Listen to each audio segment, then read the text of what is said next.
Your heart beats about 100,000 times a day, and it will never once tell you it's in trouble the way you'd expect. No siren, no warning label.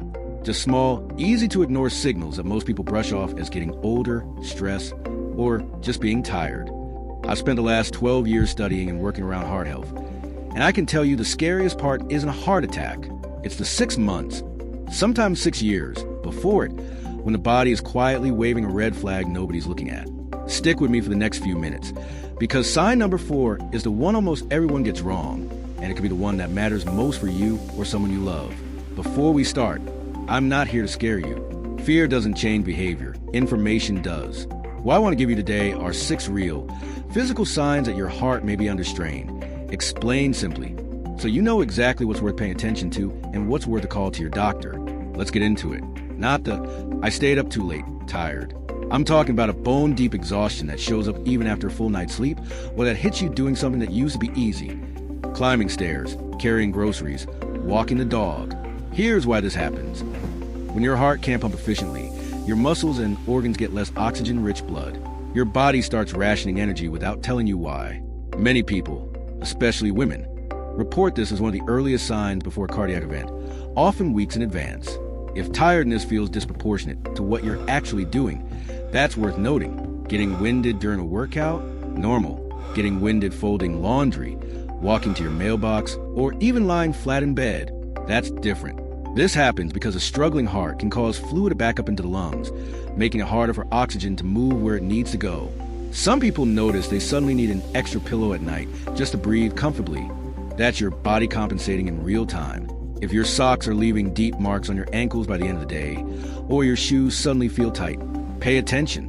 When the heart isn't pumping effectively, blood can pool in the lower body and fluid leaks into surrounding tissue.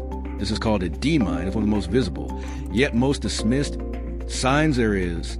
People blame it on standing too long or eating salty food.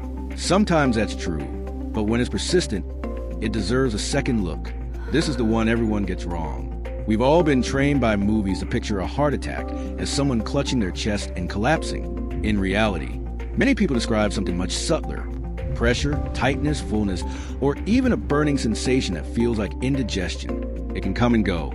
It can show up during activity and disappear at rest, which makes it easy to explain away.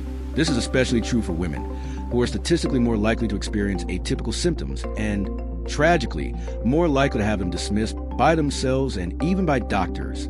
The lesson: chest discomfort doesn't have to be dramatic to be significant. A heart that flutters, skips, pounds, or races, especially at rest, is communicating something. Occasional flutters can be harmless, but a heartbeat that feels consistently irregular, unusually fast, or like it's trying to escape your chest can be a sign of arrhythmia, which over time can strain the heart muscle and increase the risk of complications like stroke.